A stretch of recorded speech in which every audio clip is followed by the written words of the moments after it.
How are you? Good morning. I'm good. Good morning. You look good. How was the game? We had a game on Saturday. Yeah, Saturday. We lost, but we did pretty good as a team. Oh, well, it's just one loss out of a billion victories. So, hey. Yeah.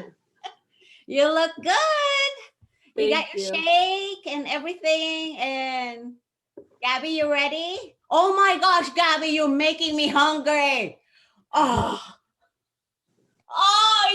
You are bad. You even got a bite in front of me. You should be in commercials. Oh, okay, you guys, I love it. I told Gabby Lupe that Marty had her power out, so she's gonna try to join, but we'll see. I don't know where she lives really. I know she lives like out. So, oh well, I'm recording this Zoom meeting so everybody could see you guys later on when they view it. So it's really exciting today. We're gonna talk about glossary. We have our Nearpod code G as in great, T as in team, 4, Y as in Yadira, and number 7. Gosh, I can't think of a Y thing. Gosh. Yo-yo, I guess. So GT4Y7.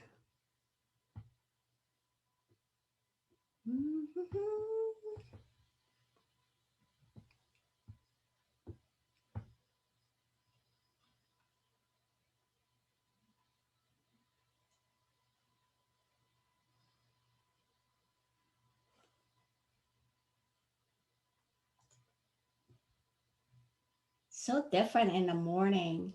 It's like, oh, I just need my coffee more. I have my iced tea and Lupe, do you drink coffee? Oh, okay. I haven't seen you drink coffee, so you were just always drinking. Okay. Did you go to Clutch? No, the loop is open for us to get coffee here. All right. And breakfast. Oh, I miss their coffee. Clutch and Loop. My college didn't have that. That was before you guys were even born. You were just a twinkle in your father's eye.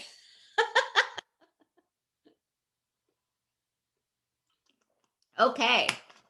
I like your idea of having good breakfast when you start your day. Awesome. All right. So we have Gabby and Lupe. Woo! All right. Let's start this exciting world of glossary. Just going over the different terms, vocabulary that we use in educational assessments. Some are familiar to you, but some are just like, huh? What's she talking about? And if you don't get it the first time when you're reading and we're doing our activities, you will totally get it. Because some of them are just, are you kidding me? This is another language. So, yeah. Okay, let's get started. These are my sources. Achievement gap. Any significant, okay, I'm not going to read that because it's just like you guys are just going to watch me read something that you can read. So, I don't know if I used the bullseye here. I'm pretty sure I did the bullseye, but feel free to go back to this when you get a chance. That way, I don't have to read everything for you. But let's go start an activity. It's a minute. What do you know about assessments and how do you feel about assessments?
You guys, come on.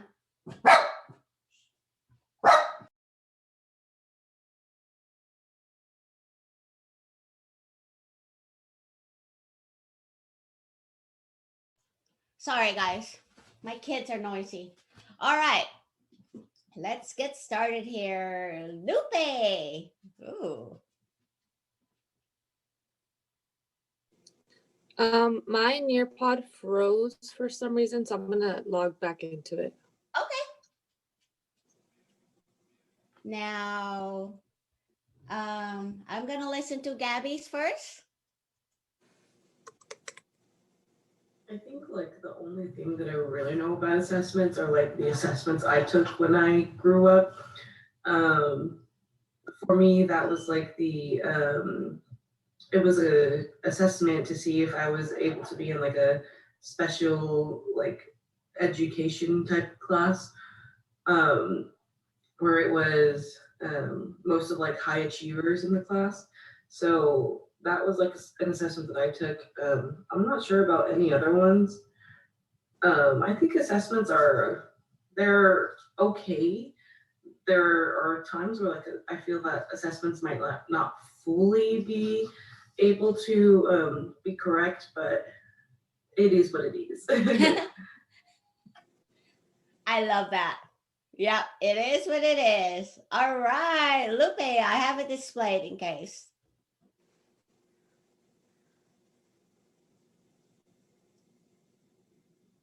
Professor, you're not sharing your screen right now. Oh my gosh, you guys are amazing. You are so patient with me. All right.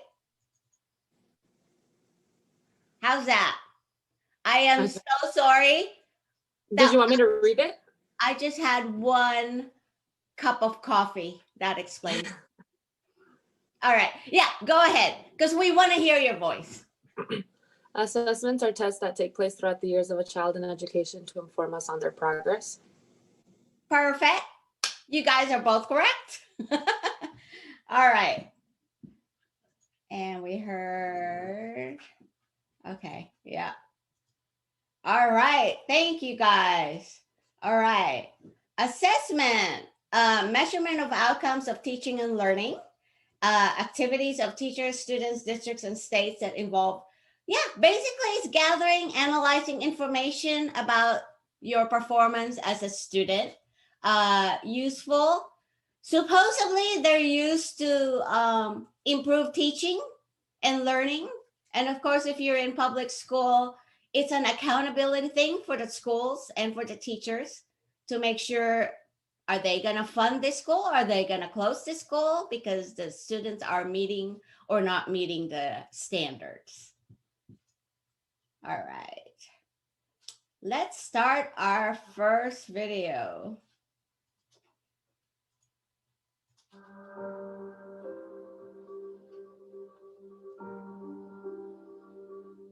Educational assessment can range anywhere from the use of, let's say, a large-scale standardized achievement test like many states use under federal policy, to a question that a teacher poses to a student in a classroom to see how well they're understanding something like the concept of fractions or the addition of fractions. It can be a conversation that goes on between a teacher and a student, or two students interacting with each other about making sense of a piece of text. It's oftentimes useful to think of it as an activity by which you are trying to get information about, well, what is somebody understanding and what does that mean? Teachers are always assessing the progress of their students. They're monitoring how well the kids are understanding. And so assessment ranges on a continuum from ongoing and very informal to, let's say, very formal and periodic. an end of unit quiz, an end of semester test, standardized achievement test, students taking the SAT.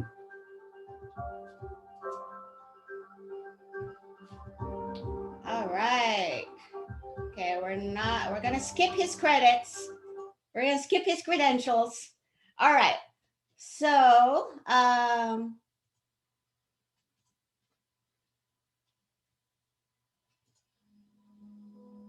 achievement And gap. the achievement gap is that difference in academic performance and proficiency between African American and Latino and Native American students versus the Anglo or white students. It's really the difference between Black and brown students versus their white counterparts and the academic difference that exists. It's also by income. And in Denver, we know that income and ethnicity are highly correlated. And it's that gap that exists from achievement that starts at kindergarten and doesn't, and while we're doing a better job as a school district, it doesn't ever really close. The achievement gap, which is also frequently now talked about as the opportunity gap, is the inequity of opportunity that our children have to achieve the same future in their lives by especially race and class. The question behind the achievement gap is why do some students do so well and other students we never overcome their zip code or their parents' income level? Why can't schools make up for that? It shows up because students who have different socioeconomic backgrounds don't get access to a set of skills or experiences, which means they show up to school, kindergarten, 5th grade, 9th grade, freshman year of college, without the same set of background they would have gotten if they were born a mile to the east or a mile to the west or with a parent that made $50,000 more than their parents make. There are some individuals who just getting out of 8th grade is enough, who just getting through high school is enough. And then there's another demographic of individuals who are being told graduate school, higher education. And I think the achievement gap that I see comes in the messaging that we give to students. I think you could also look at achievement gaps around academic preparation, around students with special needs, students who are English language learners. I think there are really important gaps there as well. A lot of times it has to do with what's happening at the student's home. I think the achievement gap really starts with what people are calling now, which is an opportunity gap. So what you see at the end is a reflection of what happens at the beginning of the education system. The allocation of resources for the schools, the allocation of human resources, the buildings that students are in, even the layout of buildings that way. And so I think all of those different factors go into the achievement gap. And then I think the achievement gap is as well the time and opportunity that our parents have to really be advocates for their own child's education. The achievement gap is that you as a white middle class person has to run 26.2 miles. The Latino student has to run 30 miles. The Black student who grew up in poverty of the single mom has to run 35 miles. That's really the achievement gap. What's happening is that nobody's showing up at the starting line equal. And somehow at the end of the marathon is a college graduation or is a great career. Well, they have to make up 10 miles. When we talk about the achievement gap, which I call an opportunity gap, and the reason I do is because it's not the kids' fault they're not achieving. The blame lies here with policymakers and others who have neglected to really factor in their achievement as a priority.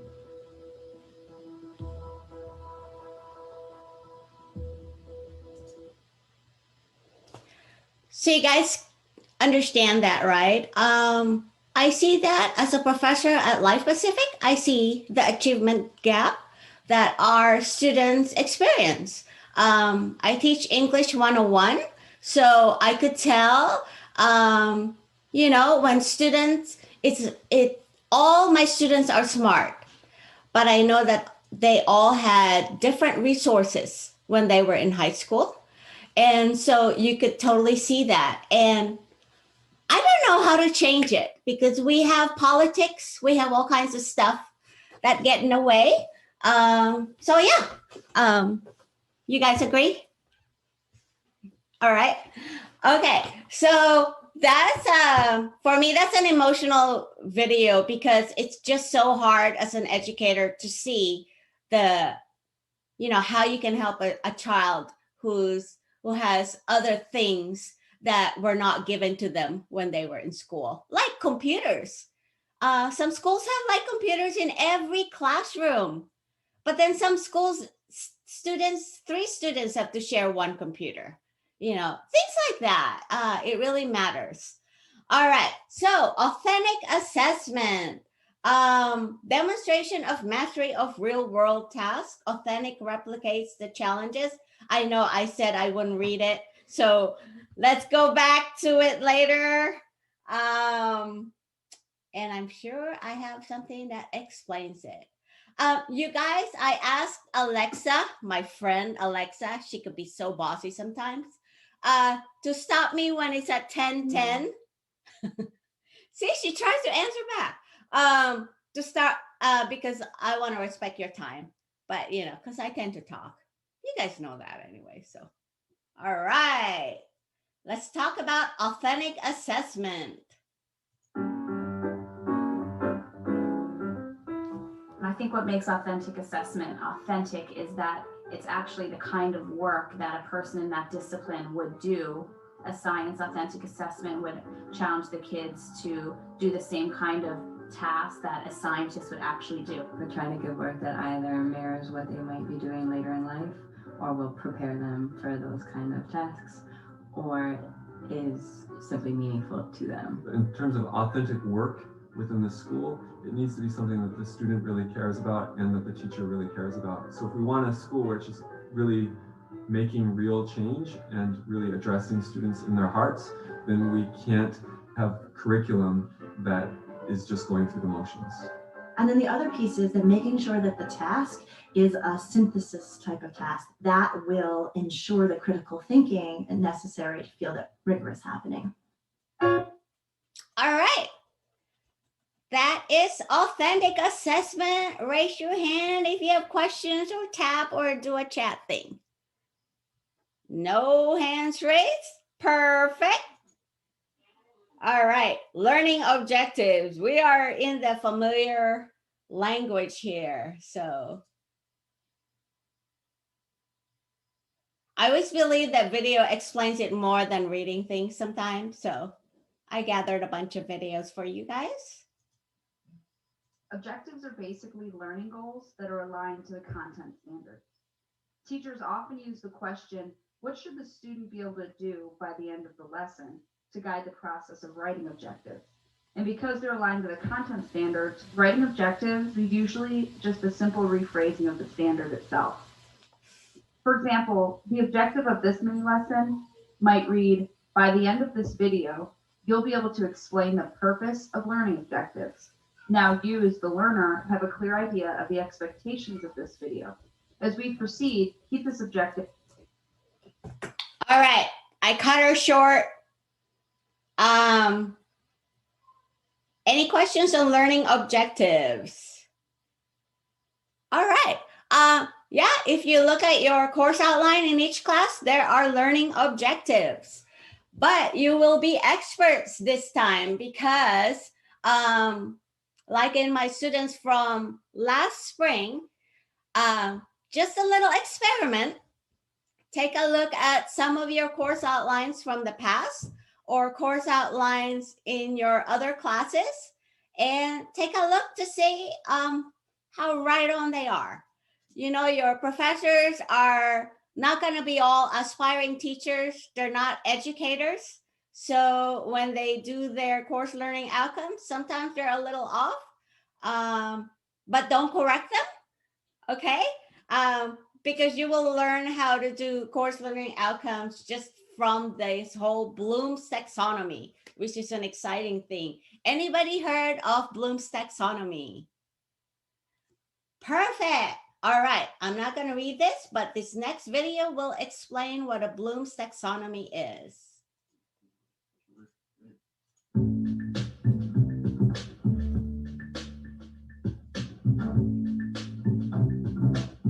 Hello and welcome to Teachings and Education, Bloom's Taxonomy, explained for classroom educators. Now, before we begin, let's give some credit to Benjamin Bloom, who created the taxonomy. And this taxonomy was later revised by Lauren Anderson. Now, here's the question posed. Why should educators use Bloom's taxonomy? Well, Bloom's taxonomy helps educators develop critical thinking skills and higher order cognitive abilities in their students. The best education is one where students are challenged. Next, what purpose does Bloom's taxonomy serve for educators? To provide a framework or organization for classifying lesson objectives, teachers can build their lessons through Bloom's taxonomy, for example. Now, let's specifically see how we can use Bloom's taxonomy. The first thing we want to do is consider the level of your students and the course level. A lesson for an algebra special education class will be different from an algebra advanced placement class. Aim to reach objectives for analyzing for remedial classes and evaluation for advanced placement classes. So, what are the levels of Bloom's taxonomy? The lowest level of cognitive rigor requires students to remember, apply, followed by analyze, followed by evaluate, and lastly, create, the highest level of cognitive rigor. Now, remember was first known as knowledge, but later revised. Similarly, understand was previously called comprehension. And lastly, the order of create and evaluate were switched. Bloom's taxonomy is actually a hierarchy where students must first master the lower levels before mastering the higher levels. The lower levels are relatively simple levels, while the higher levels represent more complex cognitive rigor. The higher levels are more abstract as well. When utilizing Bloom's taxonomy as educators, descriptive verbs have been made available to help educators plan lessons. Verb tables have been created to align with levels of Bloom's. Arrange, describe, order, name, memorize. Those particular verbs are used to set objectives for remember level, explain, summarize, paraphrase, infer, discuss, are all aligned with understanding.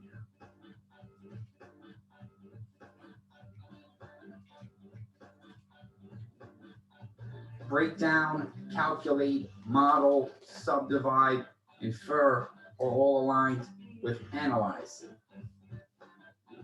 Critique and judge are aligned with the evaluation level. And lastly, generate, plan, and produce are aligned to the top levels of cognition, which is create.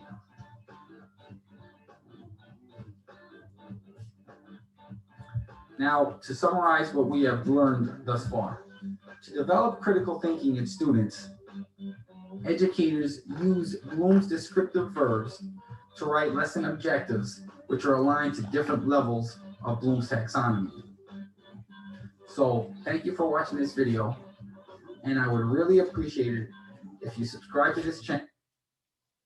All right, so Bloom's taxonomy. These are, and let me know if you can see it. And I also sent you an image in your chat. So basically, these are the verbs that we use whenever we come up with learning objectives.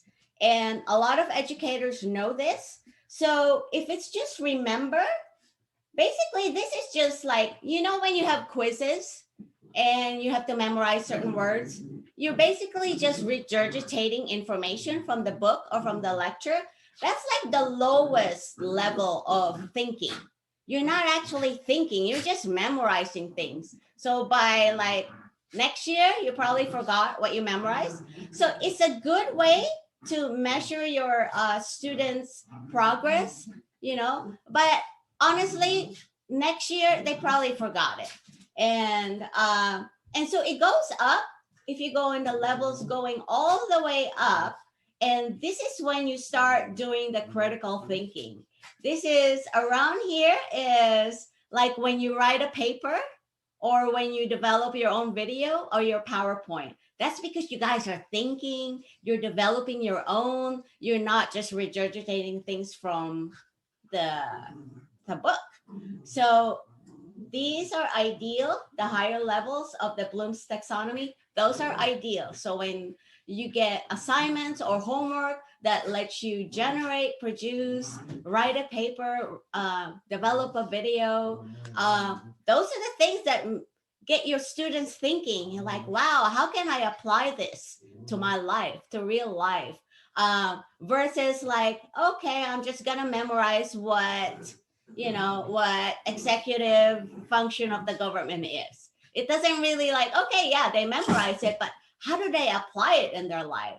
Things like that teachers need to think about. All right. Bias is a pretty simple term, but how does it apply to assessments? So let's go find out. Professor? Oh, yeah. I need to go to the restroom really quick. Go for it. Okay. All right, Gabby, you want to wait for her or okay? Let's put some music on. Gabby, how are you? Are you excited about your wedding? Oh my goodness. My parents have been making this process a little bit harder. Well, not my parents, it's just my mom. Okay. I actually found my dress this past weekend. So that's exciting. I know. And being a mom, it's like, oh. Yeah. It was really fun. But my mom has been making this really hard on us. Yeah, because we decided that we were going to move our wedding into May of this year so that we can right after we graduate, we can both get a place together, we can live together, and we don't have to be apart. And my mom is very much like, well, why are you guys doing that? What's going on? What's happening? And I'm like, nothing's going on. We just want to live together. We want to start our lives together already. Yeah. But my mom is just she's a little hurt about it because we decided that we were going to do a smaller wedding, and it was just going to be close family, close friends were going to be there. Yeah. And she's very much family oriented. Even if the family members we haven't talked to in 15 years, she's just well, everybody wants to see you get married. You're the baby of the family. And I'm like, I'm not the baby of the family. Oh! I am my mom's only daughter. So that's probably why she's being a little bit tougher, because she's never had to go through this experience before. Yeah. But it's still it would be nice if she was just a little bit more understanding. Yeah, it's stressful, and I'm sure she's stressed. One of these days, if you guys go to lunch, just ask her, Mom, when you were young, what were your expectations as far as your own daughter's wedding? Because we all have our own different expectations of how our daughters are going to get married, or how our sons are going to get married, or who they're going to marry. And I think that I think you just need to start at expectations. But that expectation is not up to her, and that's something she needs to learn. This is your special day. So yeah, you can tell her your expectation of your wedding. Just kind of tell her, well, you told me what you dreamt about or expected when you were young. Now I'm going to tell you what I dreamt about and what I expected. And yeah. So, but it's really hard. It's hard with parents. It's hard to tell them to be quiet in a nice way, right? Yeah. And then, whatever it is that's affecting you, it's affecting your fiance, of course. So yeah, it's a tricky thing. I'm just glad I don't do family counseling. I love being an educator because at the end of the day, it's hard. Oh my gosh. Gabby, I'm just so excited for you. Gabby was talking about her wedding plans, while you went to La La Land, Lupe. All right. Very exciting. Very exciting. All right. We were talking about bias. So let's go look at a video on bias as far as bias in assessments. We know bias in our everyday life, but how does it affect assessments?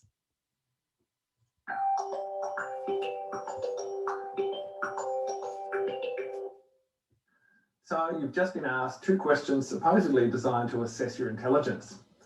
What you should have hopefully noticed is that these questions were biased depending on the culture that you grew up in or were exposed to via TV and other forms of media. The first question asked you, which of the following animals does not belong? The kangaroo, dingo, wombat, or is it the platypus? Well, the answer is platypus. It's the only one there that lays eggs. It's a monotreme. Now, this is an easier question if you've grown up in Australia learning about these animals. The platypus's unusual characteristics are commonly taught at school. Now, the second question, which was how many nickels are in a quarter? Well, here's a quarter. That's 25 cents in currency in the United States of America. And here's a nickel. They're worth 5 cents in the USA. So the correct answer is 5. If you're someone who is from Australia or another country outside the USA, question 2 may have appeared more difficult to answer compared to question 1. We don't use quarters in Australia, so it's a monetary system we're not familiar with. Unless you grew up in the United States or spent some time there, you wouldn't necessarily be familiar with quarters and nickels. In Canada, for example, they have loonies and toonies. Loonie refers to a Canadian $1 coin and toonie refers to a Canadian $2 coin. So we could have made the question easier for Canadians to answer and more difficult for everyone else. How well you do on these questions is largely a function of your culture, not your intelligence. This is why the 2 questions from the previous activity are biased, because they're not really assessing intelligence, they're assessing your cultural knowledge to a large extent. All right, you guys can relate to that? Did both of you grow up in California? Right. So you guys know 5th grade, California missions. Did you guys study about California missions? Okay, so different missions in California, and there's that one road that leads to all those missions. Guess what? They don't have that in other states. So I always find it hard that, that's always in the state exams. Of course, it's California, but also in standardized tests, because not everybody comes from California. And yet they ask you that about the missions, California missions, all that good stuff. So that's an example of bias. It's only understandable to a certain group of students. It's not understandable to other groups of students. And that's something we need to be careful about when we assess our students.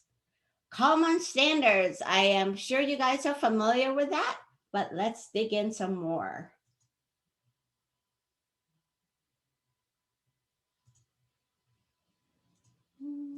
Okay. Like it or not, life is full of measuring sticks. How smart we are, how fast we are, how well we can, compete. But up until now, it's been pretty hard to tell how well kids are competing in school and how well they're going to do when they get out of school. We like to think that our education system does that. But when it comes to learning what they really need to be successful after graduation, is a girl in your neighborhood being taught as much as her friend over in the next one? Is a graduating senior in, say, St. Louis as prepared to get a job as a graduate in Shanghai? Well, it turns out the answer to both of these questions is no. Because for years, states have been setting different standards for what students should know and be able to do at each grade level. That's making it too hard to know if our kids are really doing well enough overall, and if they can really compete for a job someday. What we really need are clear goals. That's where the Common Core state standards come in. They're like a total sea change in education. Consistent, strong, clear benchmarks for English language arts and math. Here's how it works. You can think of kindergarten through 12th grade like a giant staircase. Each step is a skill your child needs to learn before stepping up to the next one. But right now, too many kids aren't really confident with like 2 + 2 before they have to move on to 2 × 2. We need more focus on the skills that help them move up the stairs, or they can slip up and fall behind. And there's another problem. What if everyone's stairs were made at different heights? Well, here we go again. They are. So, a boy in Seattle who's rocking an A in English literature could be getting a C on his Chicago friend's staircase. Oops. We need to create consistent steps in education too.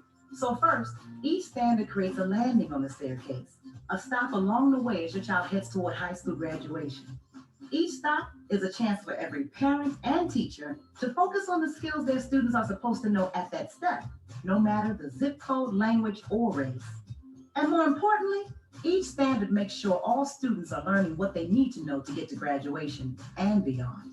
Because something like counting to 100 leads to understanding dollars and cents, which eventually leads to understanding how to manage a budget. Secondly, the standards are consistent from school to school, and they match up against international standards too. Now we know how we're doing compared to just about everyone. So even though local communities will still design their own curriculum, with the same rules, everybody can compete on the same kind of staircase. But standards aren't learning. That's why we need teachers, parents, and students to help make that happen by working together to help kids meet these standards. The world's getting more and more competitive every day. But now, when our kids get to the top of their staircase, they can have way more options on where their life goes from there. Clear goals, confident, well-prepared students. That's the Common Core State Standards. All right. Pretty clear? Hopefully. Okay. Common Core Standards. Reliable. Okay, we're getting into this sort of like a statistical stuff.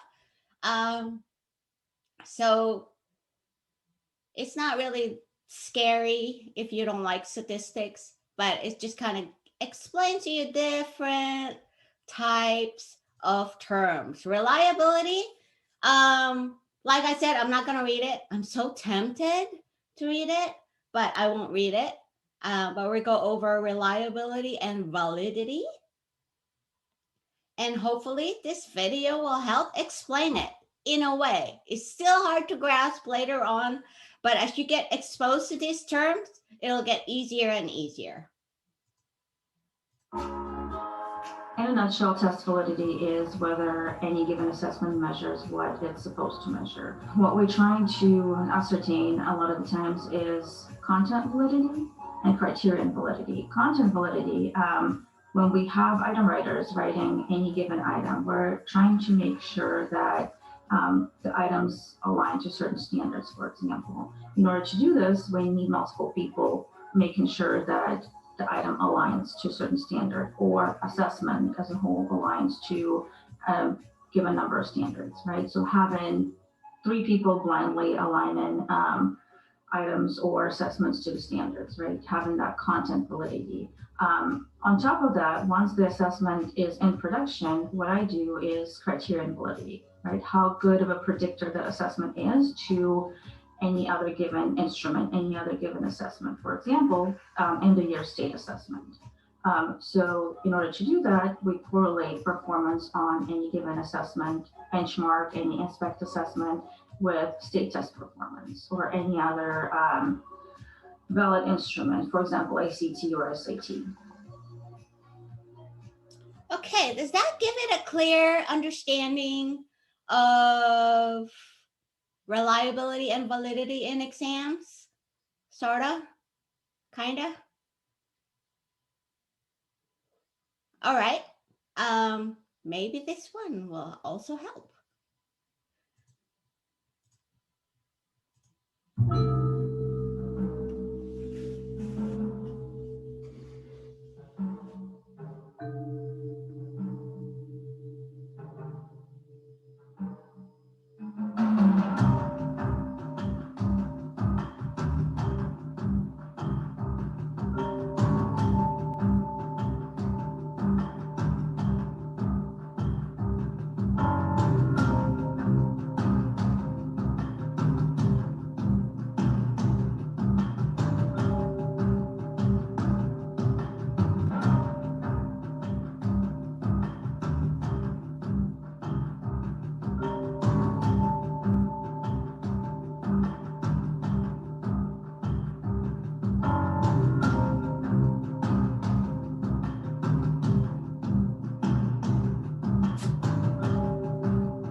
right. Any question on that? So basically, how are you going to apply it right now in your current semester? Whenever you take a test this week or the next week, ask yourself, is this test reliable? Is it reliable in a way that the teacher would know, your professor would know that you will get it? You will have the answers because it was covered in last week's sessions. Is it valid? Are the questions really aligned with what you guys covered the past 2 weeks? So there's something there. And again, when you're reading articles about assessments, it's kind of hard sometimes, but this is just an overview of what reliability and validity is all about. But as you take your exams in your other classes, start asking yourself, and they're going to be reliable and valid, especially if your professors are good and they've been here forever. And sometimes you get the throw off question, which is not reliable and valid. I've seen professor ask, the question and it's totally not related to what you guys talk about. Then it just gives it that red flag. Okay, this is not valid and this is not reliable. And I'm asking the professor why this question is here, right? So that's just something to think about. Content related validity and criterion validity. Like I said, don't get intimidated by these words. They're simple and they're not going to be like, I'm not going to like test you and have you memorize the whole definition. Thank goodness. Okay. But I always believe in audiovisual and how you explain it. So I am relying highly on videos to help you. Validity. And what this means is that any assessment item that we use or produce must assess the particular content that we want. So if we want the students to be able to compare and contrast different theories of motivation, for example, content validity would relate to the knowledge necessary for students to be able to answer that kind of question. All right, so it has to do with content. So if we cover, say, formative assessment, if we have a lecture on formative assessment and I give you guys a test, it has to be about formative assessment. I shouldn't be giving you any exam about what I assume you already know from your previous class, because that's not content related. If I know that you guys all took, I don't know, what class did you take before? Like, human services, helping professions. You guys took all that. If I assume that you guys cover something from your helping professions class, I really should not do that. And I should not put that in your test because it should only be what we covered, our content. I shouldn't be looking at your previous knowledge from before. Cool? Okay.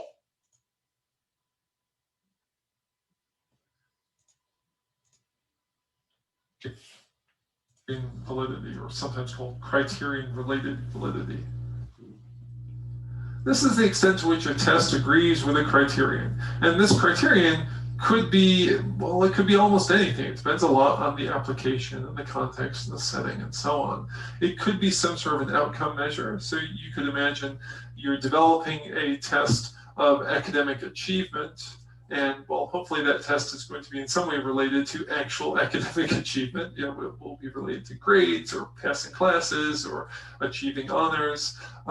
Maybe your criterion is expert judgment, like you're developing a test which will be used for diagnosing a particular illness or disease. Hopefully your test results will have some sort of relationship to the decisions made by trained diagnostic professionals, doctors, psychologists, other healthcare providers. Maybe you're just trying to develop a new version of a test, and you want to see how well does your test compare to some well-established and maybe better test. Perhaps in your field of study, there's a gold standard, the test that everyone thinks is more or less the right way to measure a particular construct, and your hope is to develop some new test that has a good and consistent and positive relationship to that pre-existing gold standard or better test. And if we want to get really fussy about it, we could say that there are two kinds of criterion validity. I don't know if this is really a super important distinction to make, but it's kind of interesting. You might note that you could administer your test and you could in some way measure the criterion at the same time. So you could imagine you're administering some test while at the same time having a diagnostician make a diagnosis. And if you're doing that, the form of criterion validity that you're investigating is concurrent validity, because these two measurements, your test and whatever the criterion measurement is, they're occurring at more or less the same time. That would be somewhat distinct from predictive validity, where your test occurs at one point in time and then sometime later the diagnostic is run, or maybe the ability is measured, or the outcome, the achievement is measured, and then we ask, how well did your test predict that outcome?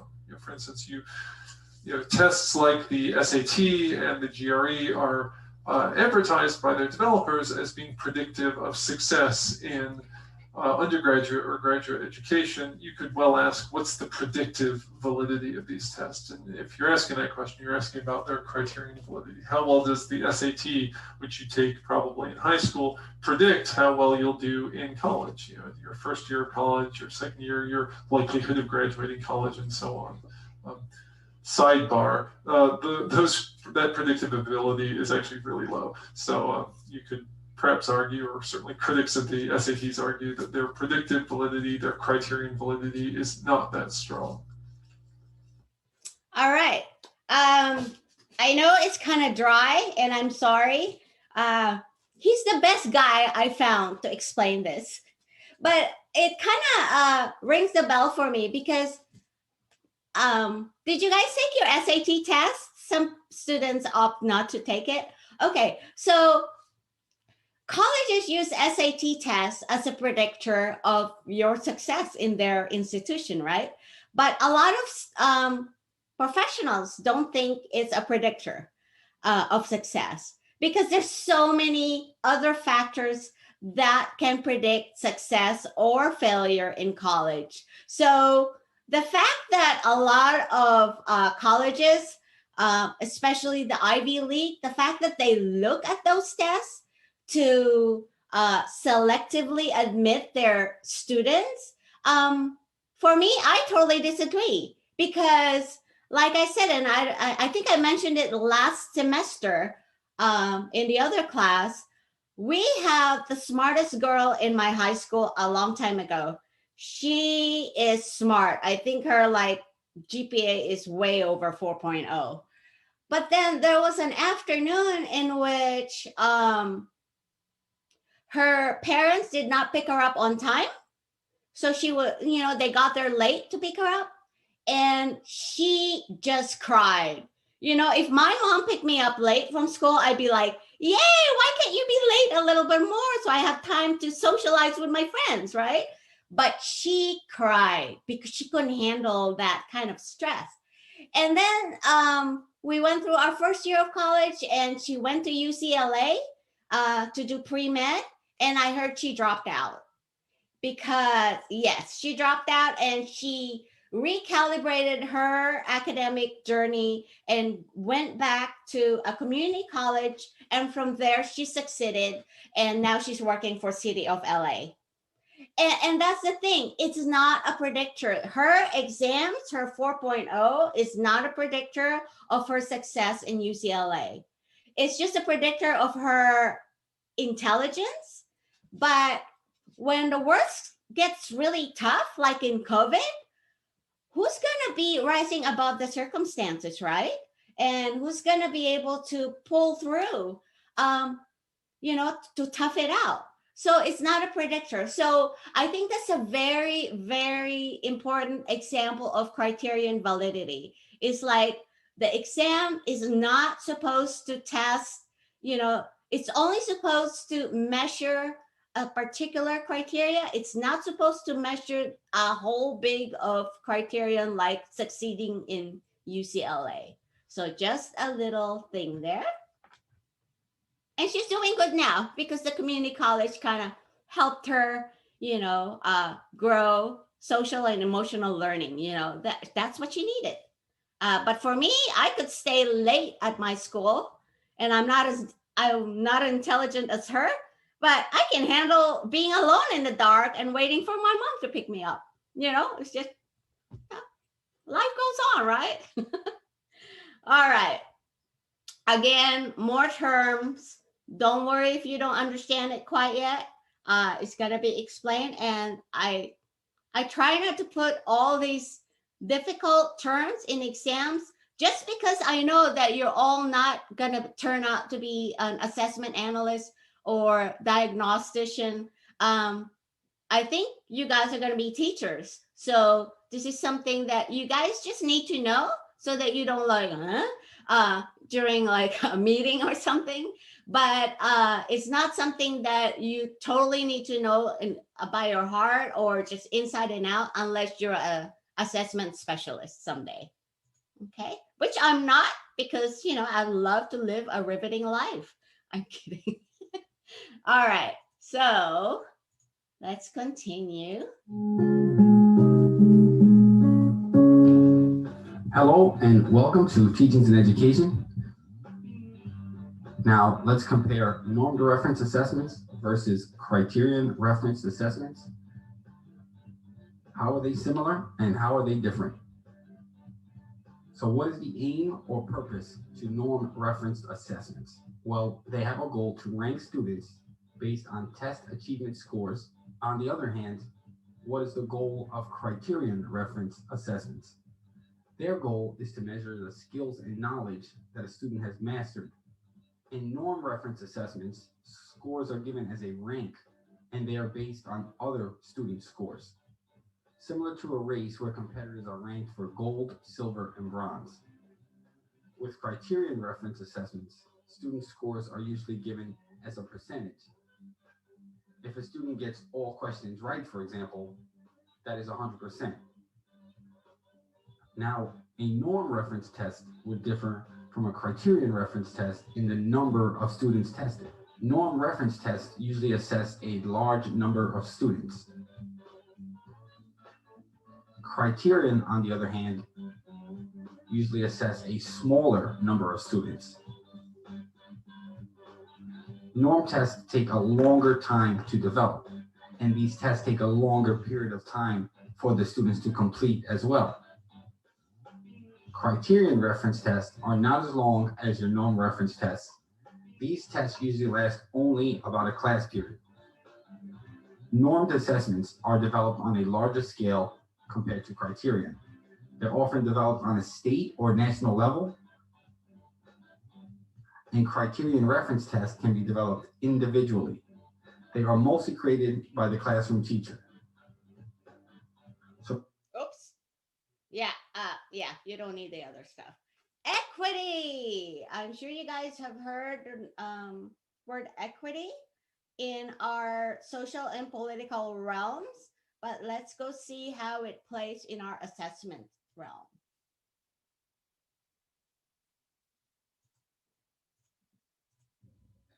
Today we are talking about equity and equality. But you might be wondering, wait, aren't these the same thing? They look the same, they sound similar, so aren't they the same? No, in fact, they're really different concepts, even though a lot of us get the two confused. So let's break them down. You probably already know what we mean when we say equality. We're talking about two things that are the same or have a similar value. When we treat two people or two groups of people equally, we make sure that they have or get the same things. For example, if I want to give Betty some apples, then I need to give Ben the same number of apples to treat them with equality. Along the same lines, if I want to give the nursing program a budget increase, then I need to make sure that I give the culinary arts program the same budget increase to treat them with equality. That makes sense. But that's not the same thing as equity. Equity can be defined as giving everyone what they need to be successful. In other words, it's not giving everyone the exact same thing. And here's where the difference between equity and equality really come in, because it's important to remember that if we give everyone the exact same thing, expecting that will make people equal, it assumes that everyone started out in the same place. So here's an example. In this instance, we give everyone the exact same box. We treat them with equality so that they can see over the fence. Well, that's great for the person on the left because they were already taller, but it's not so great for the person on the right who still can't see over the fence. From an equity perspective, we wouldn't want everyone to have the same size box because everyone isn't the same height to start out with. With an equity mindset, we would get everyone what they need to raise them up to the same level. Here's another example. With equality in mind, we can treat everyone the same and give them all the same bike, but that doesn't really help the person on the left who can't ride that kind of bike, or the person in the middle that is too small for that bike. So when we think about this situation with equity in mind, equity tells us that we need to give everybody a different kind of bike so they can all enjoy a bike ride. As you might guess, this is where the concept of fairness gets tricky for some folks. We often think that being fair means that everybody gets the same thing, and that's what we were taught when we were growing up. But fairness really only works when we're all the same to start out with. So this is a new idea for many of us to think about. There is this great American saying that people just need to work hard enough and pull themselves up by their own bootstraps. It's this idea that everyone can be successful if you just work hard enough. Well, that's a lot easier to do when some of us were born with longer arms to pull up those bootstraps, or maybe we were given longer bootstraps when we bought our boots. So let's think about moving away from the bootstrap idea and instead think about shoes. There is a quote by Nahid Dasani that goes, "Equality is giving everyone a shoe, but equity is giving everyone a shoe that fits."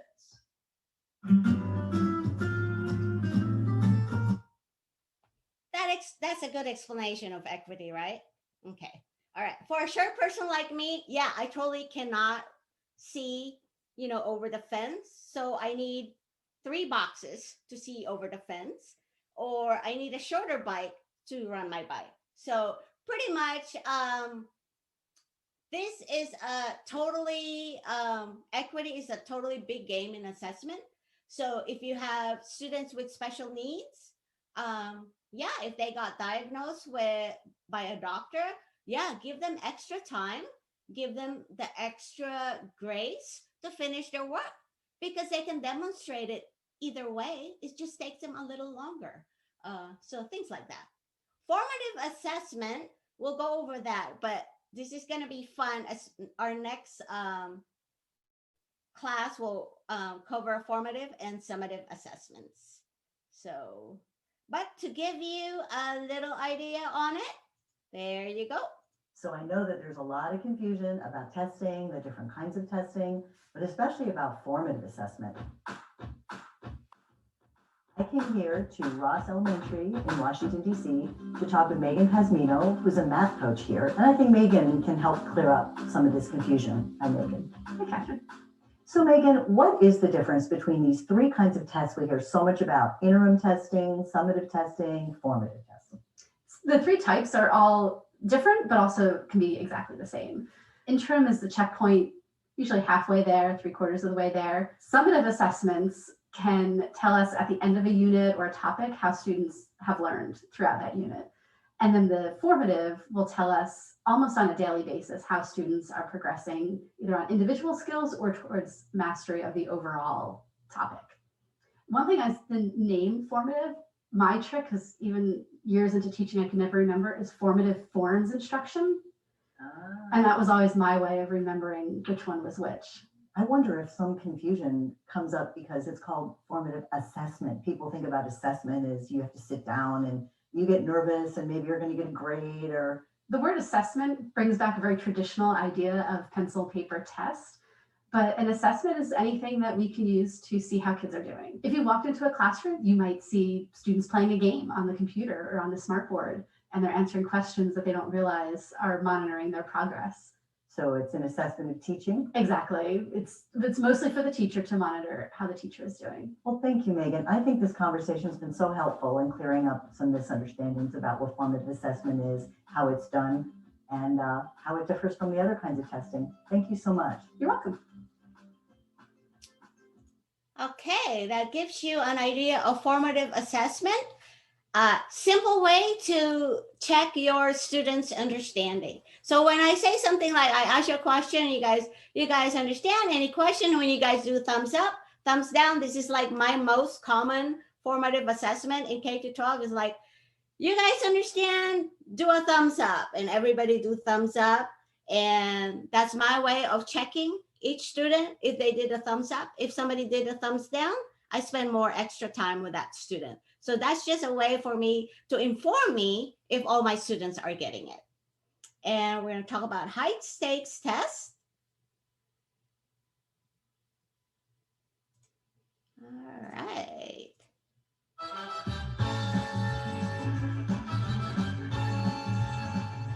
And now it's time for another edition of High Stakes Assessment with your host, Chris Coyote. Hello, everyone, and welcome to High Stakes Assessment, the show that explores the burning question, do you know how to give a test? Today, we have two teachers competing for a deluxe 4-day travel package. But perhaps more importantly, they will battle for the coveted title, Assessment Expert. So let's get right down to it and meet today's contestants. First up, we have Anna Pan. Anna, could you tell us a little bit about yourself? Hi, Chris. Like you said, my name is Anna. I've been an ESL instructor for 3 years, and I've never once lost a single test booklet in all the years I've been teaching. You've been doing this for 3 whole years.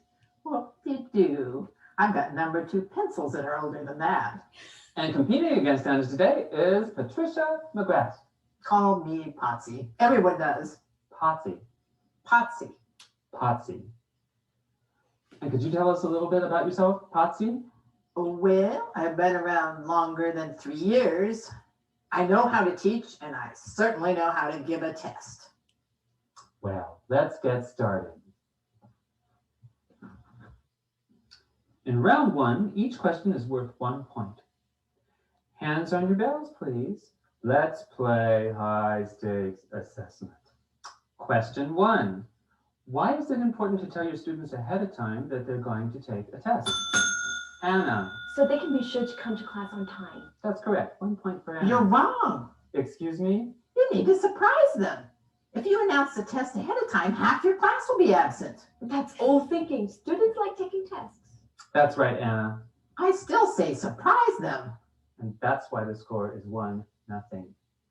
Okay, question 2. What does the test coordinator give to instructors a few days before the test? Anna. The test answer key. Looking for a bit more. Potsy. The test administrative packet. It has the answer key, the blank answer sheets, the result sheet, and the test directions. Correct. Question 3. What other materials are necessary for testing? Anna. The test booklets, of course, and pencils. Oh, and a CD player for the listening test. That's correct. Question 4. What do you need to do to turn a regular classroom into a test room? Anna, you're first again. You have to make long rows of desks. That's correct. Question 5. When students enter the classroom on test day, how should you seat them? Potsy. I always tell my students where to sit on test day. If I have a group that likes to hang out in the back of the classroom, I put them in the front of the class so I can keep an eye on them. Changing the seating gives them the idea that it's not going to be business as usual. That's right. And it works even better if they don't know ahead of time that they're going to have a test. You need to let go of that, Potsy. Question 6. You're giving a reading test in your 10-15 class. When should you pick up your test booklets? Anna. Would it be the afternoon before that? That way I can take the test home and study them. I'm sorry, that's incorrect. Potsy. You pick them up right before your class and take them back right afterwards. We all share the same test, so if you take a bunch home, you're going to foul up the whole system. Exactly. Question 7. When you pick up your test booklets, what 3 things do you need to do immediately? Patsy. Check to see that they're all there. Examine them for marks and make sure they're in numerical order. If there's a problem, you better report it right away or there'll be hell to pay later on. That's right. Moving right along to question 8. Once students are seated on test day, what's the first thing you tell them to do? Anna. Take everything off their desk and turn off their cell phones. Correct. Question 9. How do you handle students who come late every day because of work? Patsy. Lock them out. Sorry? Once I get started, I lock the door. I can't have students wandering in willy-nilly while I'm giving a test. Isn't that illegal? What if there's a fire? Don't worry, dear. If I smell smoke or hear sirens, I'll unlock the door. That answer's wrong and more than a little scary, Patsy. Anna. Students who can't come on time should take the test with another teacher. Exactly. Question 10. After the students are seated and have put everything away, what's the first thing you distribute? Anna. The pencils, and they have to be number 2 pencils. Correct. Question 11. What do you pass out next? Anna. The test booklet? No, I'm sorry, that's wrong. Patsy. First pass out the pencils, then the answer sheets. That's right. Question 12. What information do the students need to include on their answer sheets? Anna. The names, of course, and the teacher's name. Oh, what else? You're a chance to finish, Patsy. The name of the test, the test booklet number, the canvas, and the time of the class. Very good. All right, so that's high stakes testing. You guys remember taking those, right? Number 2 pencils, Scantron test. Then they give you these instructions on what to do, and you gotta write your name on the scratch paper, just in case. So yeah, that's high stakes testing. Any questions? All right, we're moving along. I'm not reading this. You guys can read it later. Don't worry about it. Let's see.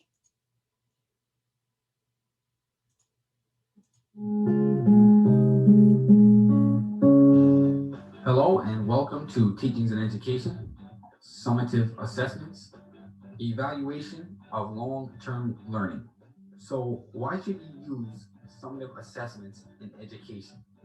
Summative assessments are absolutely necessary because children in schools need to master essential skills and knowledge to be successful in life. Students should not be pushed through a grade. When should you use a summative assessment? Summative assessments are something that should be planned for. Students should be afforded ample time to study and prepare for these summative assessments. Summative assessments should be given at the end of units, periods, and courses. Now, here are some examples of summative assessments. First up, portfolios. They are great alternative assessments for students who struggle with test-taking skills. Next, projects. These are my favorite. Students appreciate project assessments from their teachers. Interviews.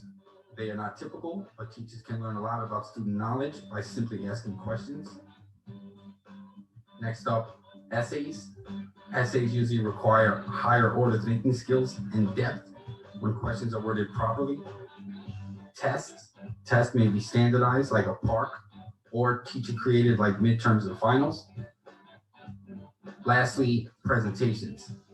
Being able to present shows mastery as well as develops speaking skills. So here are some tips for utilizing summative assessments. All students learn differently, and great teachers differentiate instruction to help optimize student learning. So when incorporating different instructional practices, teachers should also provide a variety of assessments that match with the type of instruction. Varying assessments give students different opportunities to succeed.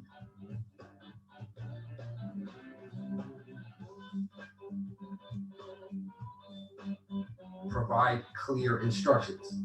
If a student does not understand the questions, you can't expect them to get the correct answer.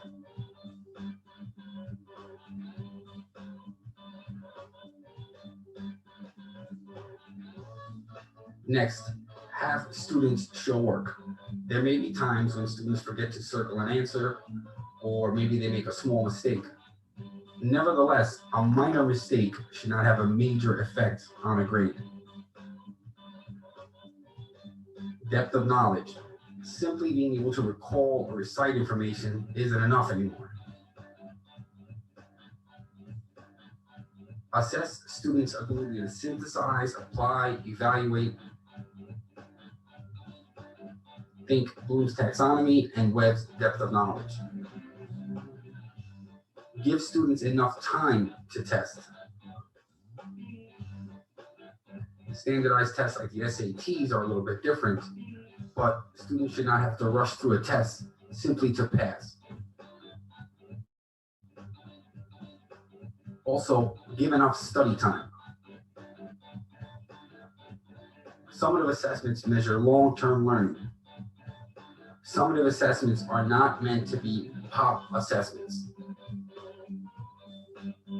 Next, assess what was covered in class. Teachers have no right putting material on a test if they did not cover that material with their students. So placing uncovered material on a test will often cost you the trust of your students. Lastly, the question weight should be proportional to the amount of time spent in class. You won't make a topic 90% of the test if you spend 5% of your time covering it in class. Assessment items' value should be reflective of the amount of time spent in class. Alexa, stop. So right now, I just want to say thank you for your time. All right, we're running out of time. These are more terminologies. I am so glad to pass this day in this semester because I hate going over glossary because it's like the most exciting thing to cardboard, right? Next to cardboard. So now that we got it out of the way, I hope it's not as boring. And I don't have time to climb. That's really good. But anyways, these are just some of the terminologies that you need to be exposed to as you work on your tables.